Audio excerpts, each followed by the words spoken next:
নমস্কার। Mid day মিলে সপ্তাহে দুদিন ডিম ও ফল সাম্প্রতিক প্রকাশিত এই প্রতিবেদনটি আজকাল পত্রিকাতে প্রকাশিত হয়েছে, সেটি আমি আপনাদের সঙ্গে শেয়ার করছি।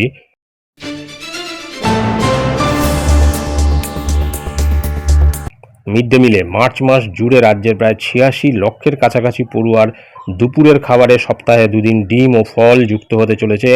প্রথম থেকে অষ্টম শ্রেণী পর্যন্ত পড়ুয়াদের মিড ডে মিলে অতিরিক্ত পুষ্টি বাড়াতেই এই উদ্যোগ নিয়েছে রাজ্য সরকার।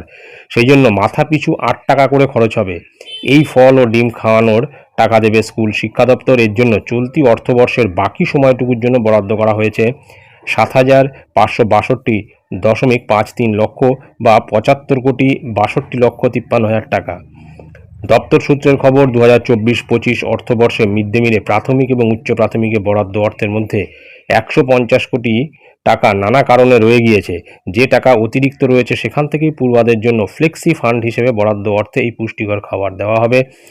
মিড ডে মিলের প্রকল্পের অধিকর্তা পারমিতা রায় সমস্ত জেলাশাসক সহ সংশ্লিষ্ট সব পক্ষের উদ্দেশ্যে এক বিজ্ঞপ্তিতে জানিয়েছে যে রাজ্যের ৮৫,৯৩,৭৮৩ জন পড়ুয়াকে রান্না করা মিড ডে মিলে সপ্তাহে দুদিন ডিম দিতে হবে। আগে যা একদিন করে দেওয়া হতো।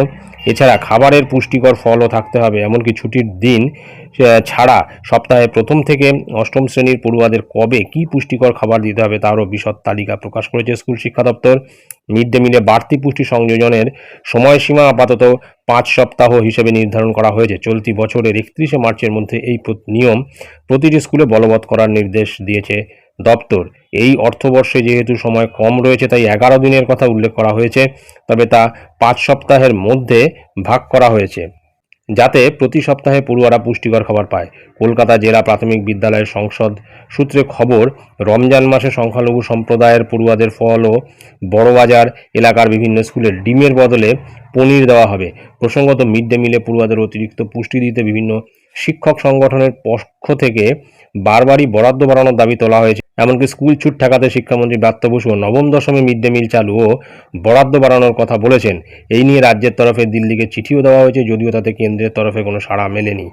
তার বদলে কেন্দ্রের পক্ষ থেকে মিড ডে মিলে প্রাথমিকে ৭৪ পয়সা এবং উচ্চ প্রাথমিকে ১ টাকা ১২ পয়সা করে বাড়ানো হয়েছে। তাতেও জিনিসপত্রের অগ্নিমূল্যের বাজারে পড়ুয়াদের পাতে ডিম ফল তো দূরের কথা, ডাল তরকারি তুলে দেওয়াই কষ্টসাধ্য বলে জানাচ্ছেন শিক্ষকরা। তারপরও রাজ্যের এই উদ্যোগকে স্বাগত জানিয়েছেন শিক্ষকরা।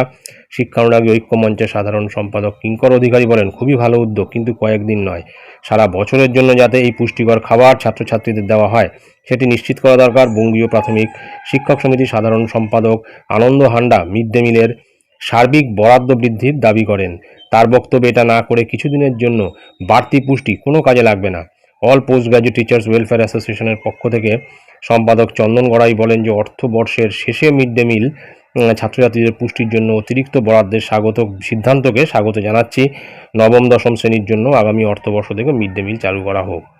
তো খুব একটা ভালো উদ্যোগ, এটা তো বলা বাহুল্য যে খুবই একটা ভালো উদ্যোগ যে মিড ডে মিলে এবার থেকে সপ্তাহে দুদিন ডিম এবং ফলও রাখার একটা সিদ্ধান্ত নেওয়া হয়েছে স্কুল শিক্ষা দপ্তরের তরফ থেকে, এবং ফ্লেক্সি ফান্ড থেকে সেই টাকাটা খরচ করা হবে। এখন মিড ডে মিল তো দেওয়া হচ্ছে, কিন্তু পড়ুয়াদের পড়াশুনোর প্রতি কতটা তাদের আকৃষ্ট করা যাচ্ছে বা পড়াশুনো তাদের কত পর্যন্ত হচ্ছে বা আদৌ তারা শেষ পর্যন্ত পড়াশুনো করতে পারছে কি না সেটাও কিন্তু একটা দেখার বিষয় রয়েছে।